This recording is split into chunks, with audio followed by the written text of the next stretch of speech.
Oh, what's going on, everybody? I did take a couple minutes to put down a Bobservation video about a topic that I was just discussing recently with a couple of friends of mine. So, as you see on my channel recently, I've been playing a lot of Elden Ring. Well, I've been seeing also a lot of folks that are speedrunning Elden Ring.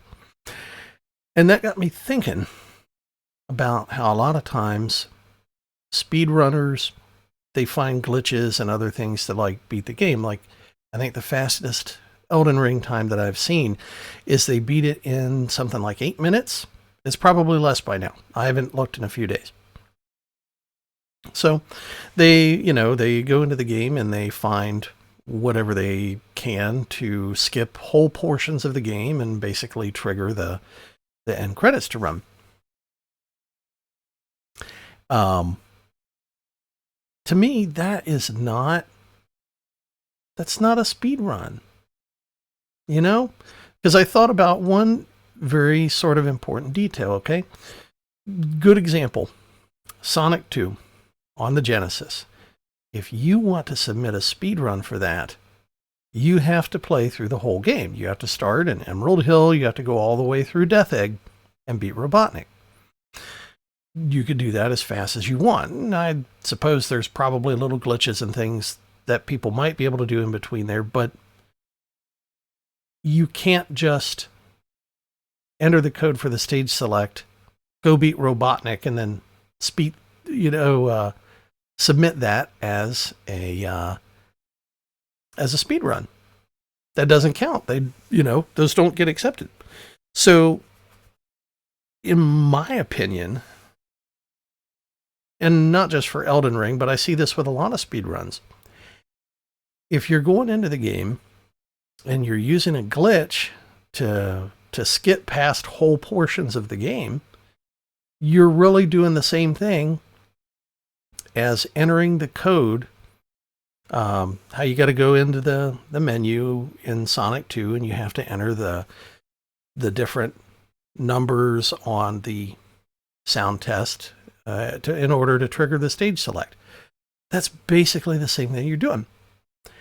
And if you can't submit stage select as a speed run, then using glitches to basically skip through the game shouldn't count. Play through the game the way it was meant to be played through, but then do it as fast as possible. And, people will argue that's not as exciting. That's not. Well, to me, watching somebody rock their character back and forth up against a wall until they fall through the map is not exciting. So, to each their own. You could argue in games like Super Mario, even just Mario 1 on the NES, that,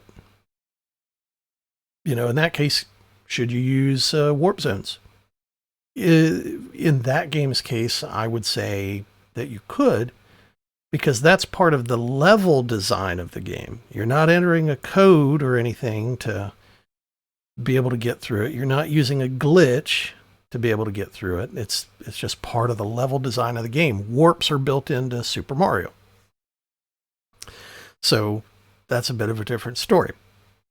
But yeah, I think a speed run should consist of playing through the game from start to finish as it was intended, as quickly and efficiently as possible.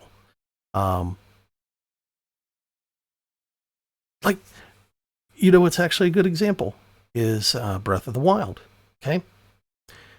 You can, once you finish the tutorial, if you're crazy enough and you're good enough, as soon as you get off that plateau with the glider and you land, you can go straight to Hyrule Castle and beat the hell out of Ganon with a stick and win. And go for it. And that's exciting. That's a speed run. I think it might be faster, by now because it's been a few years since I've looked it up, but I think somebody beat that game in just over an hour. You know, that's wild. Breath of the Wild. But anyway, yeah, let me know what you guys think about that. That's just my 2 cents. Leave a comment down below and discuss. All right, signing out.